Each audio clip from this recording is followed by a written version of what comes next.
মানসিকভাবে বিপর্যস্ত এই মানুষগুলো পাবনা মানসিক হাসপাতালে খোঁজেন শুধু একটু শান্তির আশ্রয়, একটু ভালোবাসা, একটু যত্ন আর চিকিৎসা পেলে অনেকেই হয়তো আবার ফিরে আসতে পারতেন স্বাভাবিক জীবনে।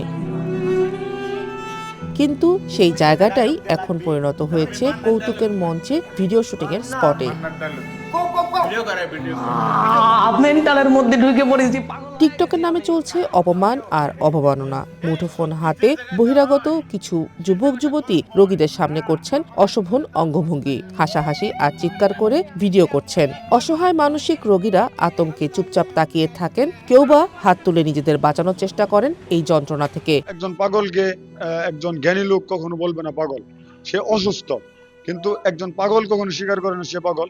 কিন্তু আমাদের নিয়ে অনেক উপহাস করে, ভিডিও করে। এগুলো এরা ভিডিও করতে আসে, বাইরে থেকে করে, আমরা তো বলতে পারি না। আইসা ভিডিও করে, কেউ দেখতে আসে, আমারও তো ইজ্জত সম্মান আছে। এগুলো যদি বাইরে দেখে আমাদের তো মান ইজ্জত যাইবে যে পাবনা ছিলাম মেন্টালে। ভিডিওটা না করলে ভালো হয়, এখান থেকে যে ভিডিওটা করে নিয়ে যায় এটা যদি না করে তাহলে সবচেয়ে ভালো হয়। ওই মানে হাসির পাত্র হওয়া লাগবে যে পাগলা গারদে ছিল। অভিযোগ উঠেছে আনসার সদস্যদের টাকা দিয়ে ভেতরে প্রবেশ করছেন নারী, পুরুষ, শিশু, বৃদ্ধ সহ বিভিন্ন বয়সী মানুষ। আমি ময়মনসিংহ থেকে আসছি। এটা আসছি আসলে মেন্টালের যে দেখার জন্য, মেন্টালের যে কি অবস্থা, মানুষ কিভাবে জীবনযাপন করে। সরকারের ছুটি ওই দিনে বেশি হয়, আর অফিসের কারণে রোগীর লোকজন ভর্তি করতে আসে, তারা মনে করেন যে লোকজনের সমাগম হয়। টিকটক বা নাকি কি করে আমি সঠিক জানি না, আমি দেখেও নাই। এ বিষয়ে জেলা সিভিল সার্জন কিংবা হাসপাতালের পরিচালকের সাথে কথা বলার চেষ্টা করা হলেও তারা সাড়া দেননি। বহিরাগতদের প্রবেশ নিয়ন্ত্রণে আনা গেলে রোগীরা আরও দ্রুত স্বাভাবিক জীবনে ফিরতে পারবেন বলে আশা চিকিৎসক ও নার্সদের। কন্টেন্টগুলো বের করে, এগুলো তো তাদের উপরে অনেক ব্যাড ইফেক্ট পড়বে।